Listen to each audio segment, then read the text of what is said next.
This is CBC Vancouver News.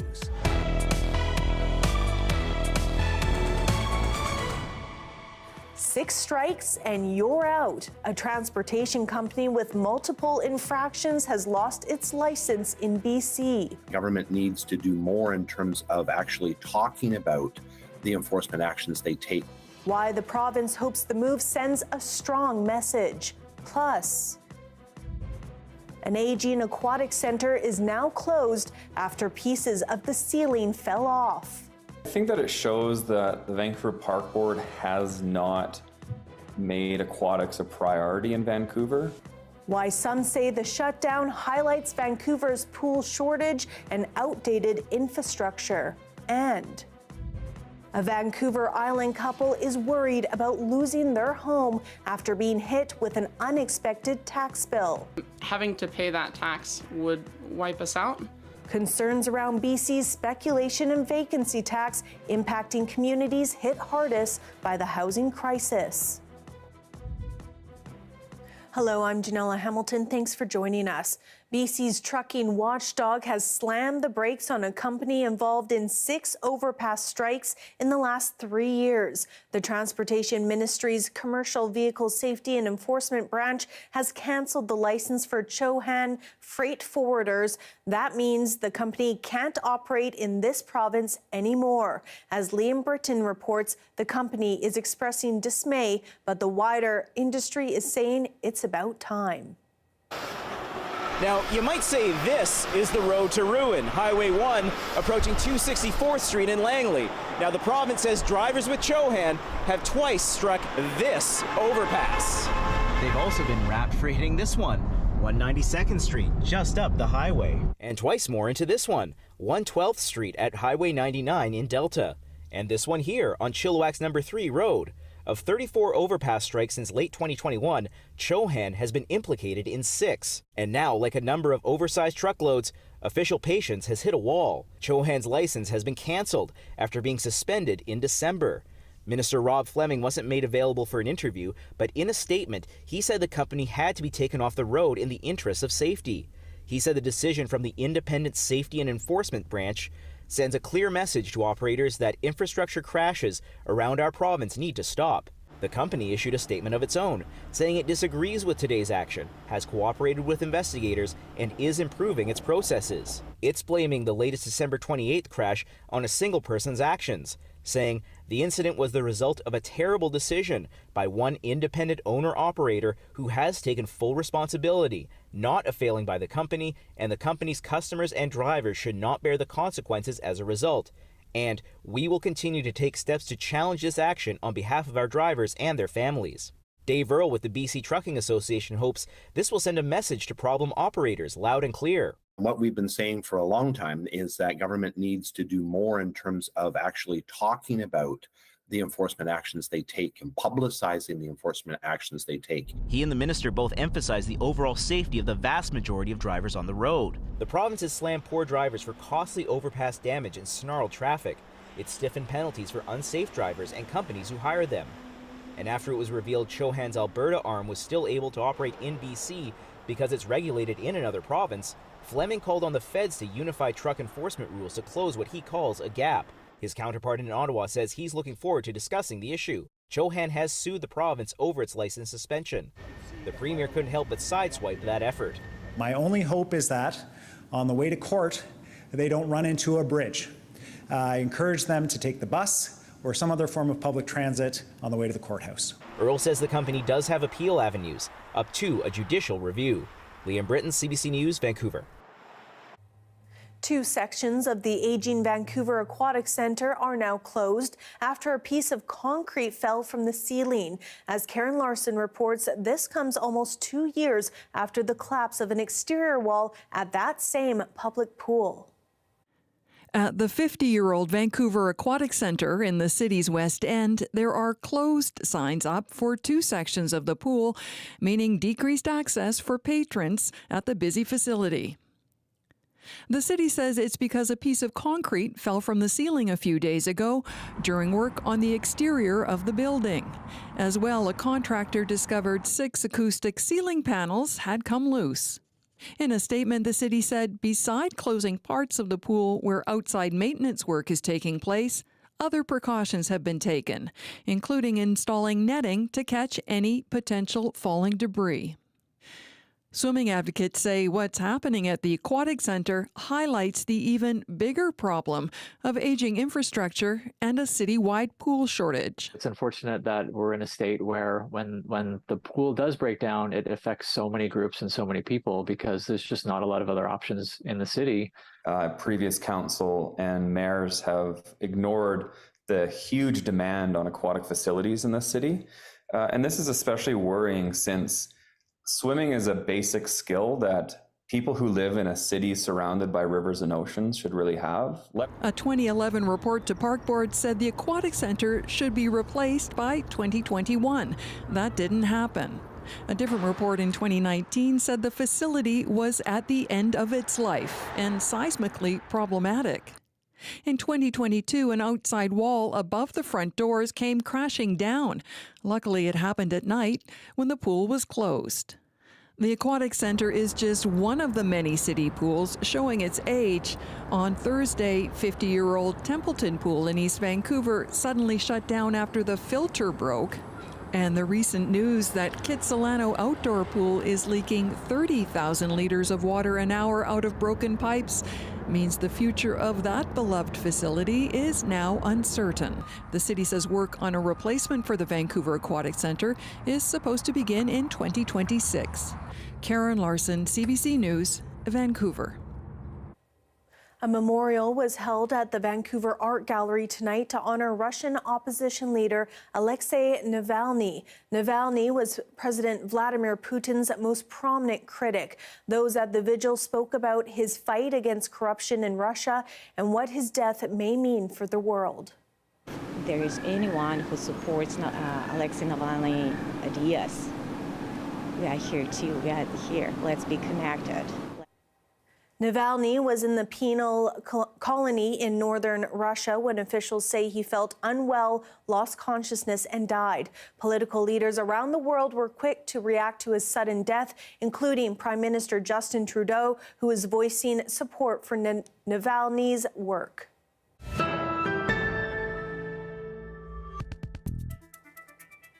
A Vancouver Island couple is worried about losing their home after being hit with an unexpected tax bill. BC's speculation and vacancy tax is an annual tax based on how owners use their residential properties. It's intended to help turn vacant homes into housing. But as Claire Palmer tells us, the couple lives in their home year-round. Madison and Charlotte Becerra came to Canada 2 years ago and settled in Ladysmith. They are here on valid visas and consider themselves BC residents. Yet, they're being asked to foot a $13,000 vacancy tax bill on their home. We live in it year-round. It's not vacant. Having to pay that tax would wipe us out. We just don't have the money to be able to afford it. Becerra says when she first got the letter, she wasn't worried. She thought they would be exempt from the tax, just like 99% of British Columbians. But when she went online, she found out as non-permanent residents, they don't qualify for an exemption, putting the Becerras in a precarious position. It's a little bit hard to swallow that we're expected to pay a vacancy tax for leaving our home empty when we couldn't afford to take a vacation. We can't afford to leave our home empty. We've stayed here every night since we bought the home. Like, we couldn't afford to leave if we wanted to. The Becerras say returning to the U.S. simply isn't an option after coming to Canada due to discrimination as an LGBT couple. For now, the tax bill is due on July 1st, and the province says if they don't pay up, they'll put a lien on their home. Our whole life is on Vancouver Island, and everything that we have is here.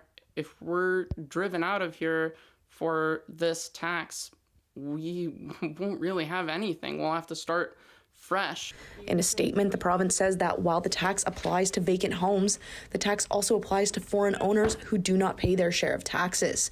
Anyone who feels like the tax has been applied incorrectly is welcome to appeal within 90 days.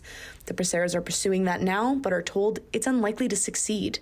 Permanent residency is also an option they're considering. According to the ministry, since 2018, the tax has raised more than $394 million.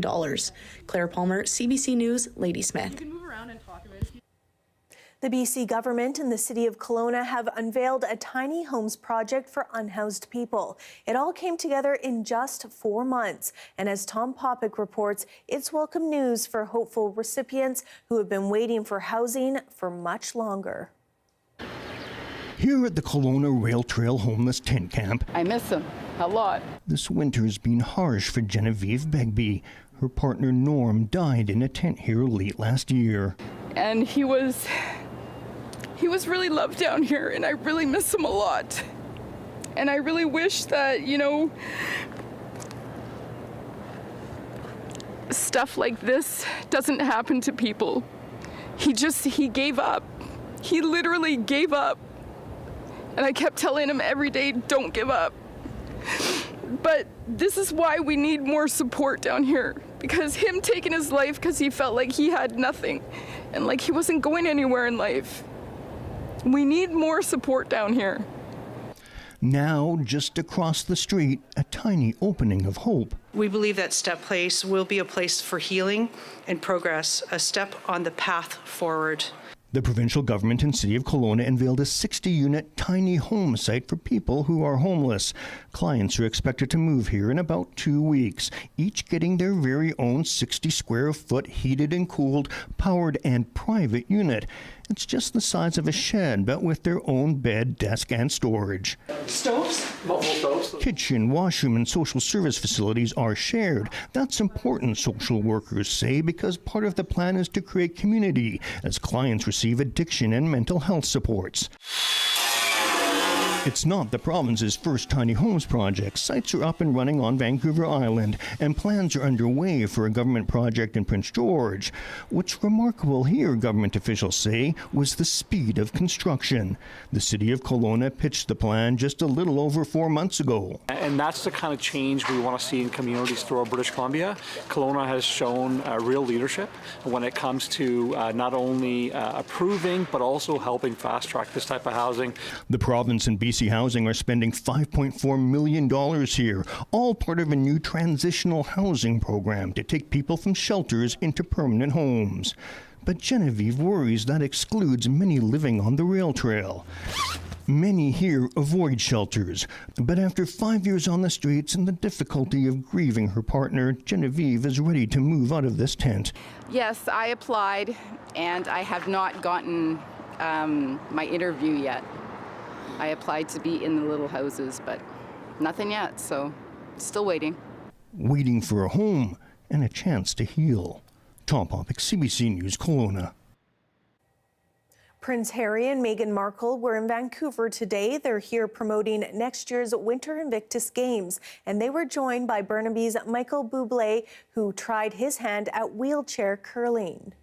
Ladies and gentlemen of the press, prepare to see a hometown boy. After the special guest had his turn, Harry had a go as Meghan cheered from the sidelines. The Invictus Games were founded by Prince Harry a decade ago.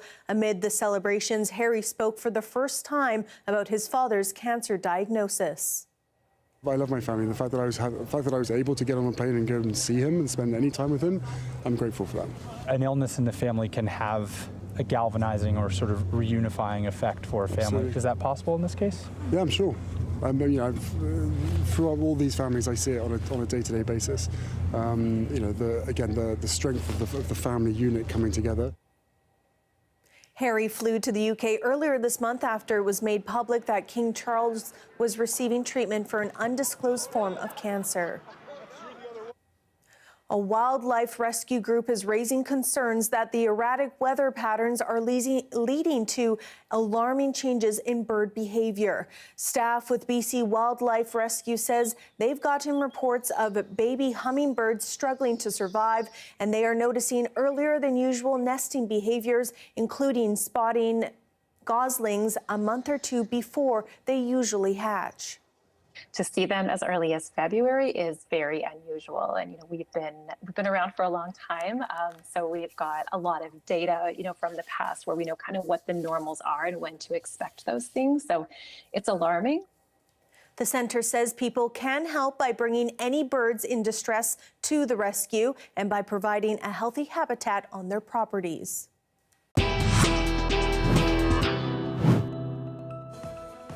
Forget Tinder. After the break, we learn more about a unique love story of a Vancouver Island couple who met while volunteering with Habitat for Humanity. Stay with us.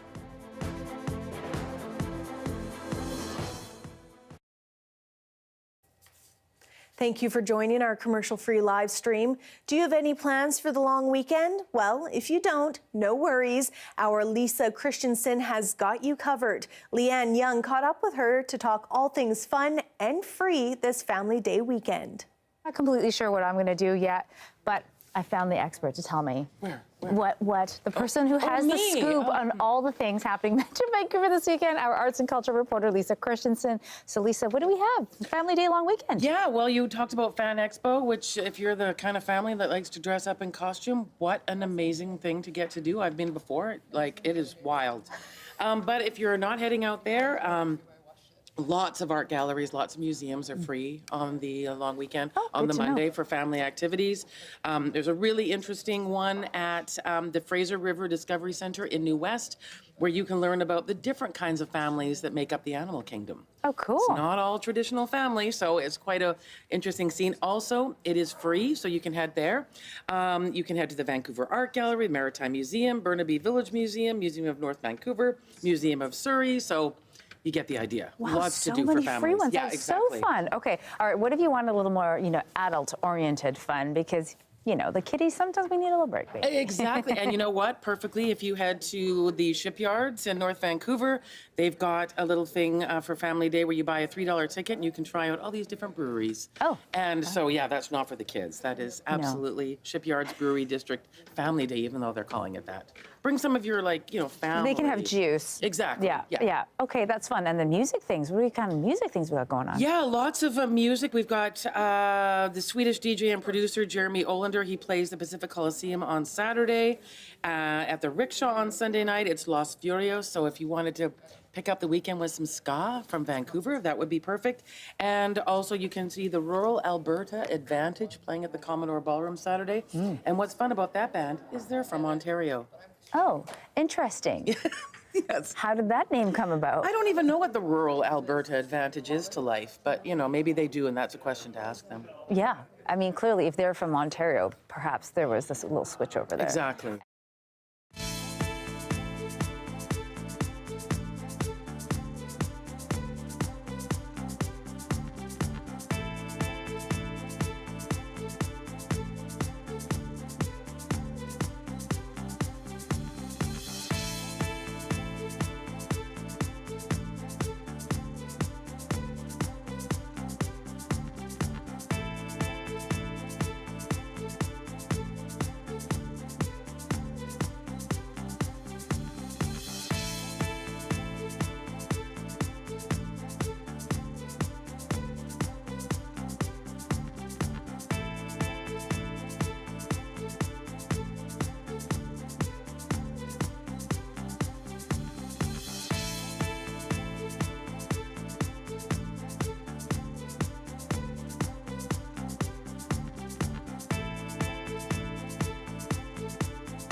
Love can pop up anywhere, even while volunteering. That was the case for one Vancouver Island couple who met while volunteering at a Habitat for Humanity restore in Langford.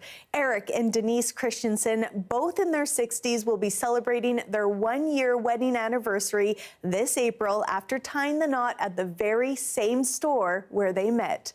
And we welcome them now. Hello, Eric and Denise. Hello. Hello. Thank you so much for joining us this week for our Love Week. I love your story. Let's talk a little bit with Eric first about how you first set your eyes on Denise and when you thought you were falling in love.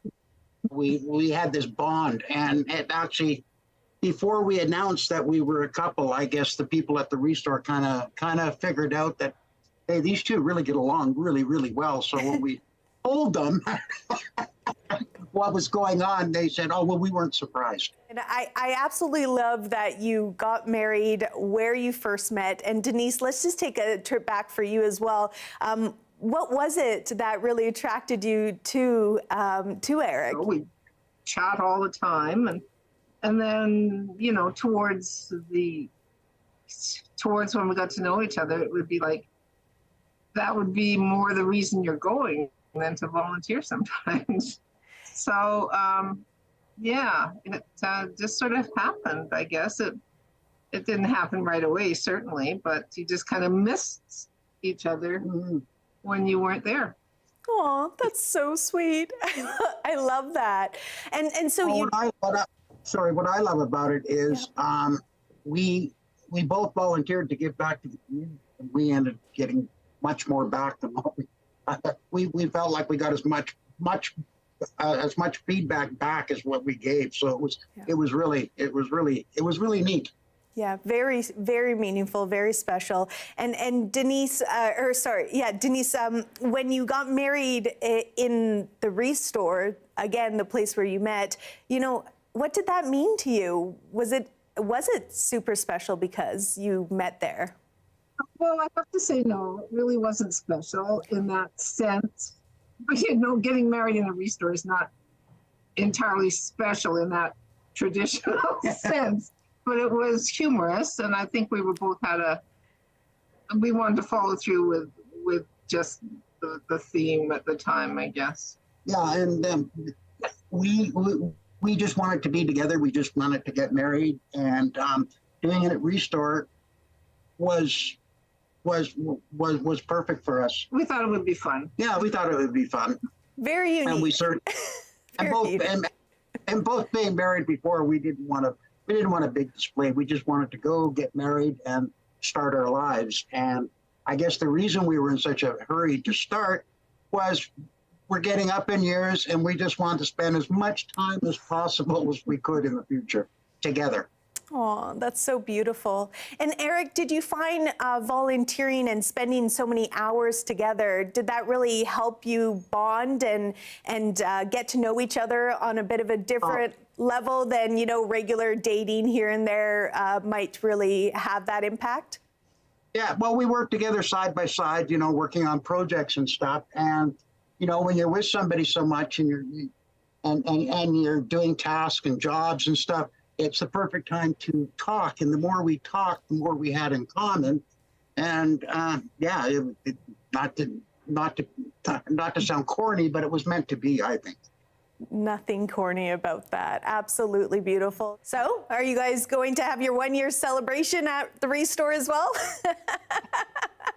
Anniversary party? I don't think so. Maybe not. Maybe branch out, try a few new things. Well, thank you. Thank you to both of you for joining us today and sharing a little bit of your love story. Thanks for reaching out to us. We really appreciate it.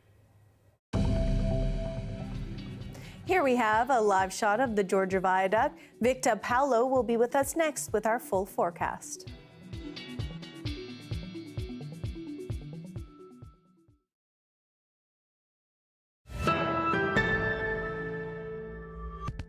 Long regarded as an icon of the North, polar bears now face ever bigger challenges from declining sea ice in a rapidly changing climate. A new study led by the U.S. Geological Survey reveals what some are up against, using high-res color cameras that allowed researchers to almost see through the bears' own eyes. They tracked 20 of them near Churchill, Manitoba, to see how they fared with less sea ice. Forced to spend more time on land means hunting and eating fewer fatty seals, the bears' main food source, resulting in significant weight loss and drops in energy levels. The study found that without those crucial calories, some bears chose to do very little, practically hibernating and living off their fat reserves, while others tried to feed off berries, plants, or birds. One bear even swam a total of 175 kilometers in Hudson Bay, resting briefly on the floating carcass of a beluga whale she tried to eat. But overall, the food the bears consumed didn't make up for the energy they spent while foraging. I think what our study was really getting at was what are the limitations to polar bears' ability to adapt. And I think that's what we found was that they had all of these different behaviors and a lot of energetic strategies, and none of that was able to prevent weight loss. So That just suggests they do have some limitations. Researchers determined that some bears had enough fat reserves to survive until the end of November, when the sea ice begins to reform in Hudson Bay. But some might not make it that long. The bears are doing what they've always done, whatever bag of tricks they've had, and they've been using them for probably thousands and thousands of years. It's not going to be enough. While not all polar bear populations face the same threats, all are classified as a species of special concern in Canada, mainly due to the loss of sea ice. The question that remains is, will this highly resilient species be able to further adapt to the rapidly changing Arctic environment? Nicole Mortellero, CBC News, Toronto.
The weather update is brought to you by Direct Buy Furnace. To cool and clean the air in your home, call Direct Buy Furnace. Installing Trane, the most reliable heating and cooling brand.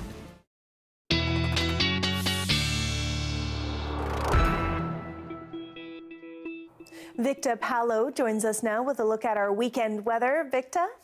Well, indeed, Janella, we have a lot of good things coming our way. A bit of a mix of two different systems. We're going to have a start to our weekend, which will be sunny, which I know you're happy to hear about. But as we get closer later on into the second half of the weekend, well, this is where the precipitation comes. Now, let me just take a quick step to the side, and we'll do a little play-by-play of how it's all going to unfold. Now, this is the time our show started at 6 with our host, Janelle, of course, as we all know. And as the show goes on towards the overnight, we can see that increased cloud cover, which we're speaking about earlier. Now, with that increased cloud cover, by the time we get to 8 o'clock on Sunday, well, a bit of rain is going to pass through. As you do see, it's not a real big system. It starts off pretty big when it comes off the Pacific and lands where we are, but at the time it gets to where Vancouver is located, it tends to dissipate. Even to Fino, not that large of a rain system is passing. But one thing we know for sure, when it comes to tonight, well, what's the weather going to be? It's going to be 2 degrees. As we saw earlier, that is that cloud cover and the increased cloud cover you see behind me. And as we start our day tomorrow, the sun will cut through a bit of the clouds, but the thing is, the clouds are going to come back, and when they return, they're going to have something with them. What are they going to bring, you ask? Well, let me show you. Taking a quick look at our 3- and 5-day forecast. I'm going to take a step this way, actually. It's going to see that Saturday's going to have a bit of sun. It's going to have a bit of cloud, but also in the afternoon, we're going to see that rain come. Now, also we saw around the second half of your Sunday, even for the early part, it's going to be some scattered showers and some periods where it's going to really come down. Now, Monday's a day as well. We're going to be expecting some rain, but as you look at your Tuesday, your Wednesday, your Thursday, and Friday, look at those double digits and look at that sun. Just for you, Janelle, I dialed it up. Hope you all have yourselves a lovely weekend, Vancouver, and we'll talk soon. Love seeing those double digits. Thank you so much, Victor. Always a pleasure.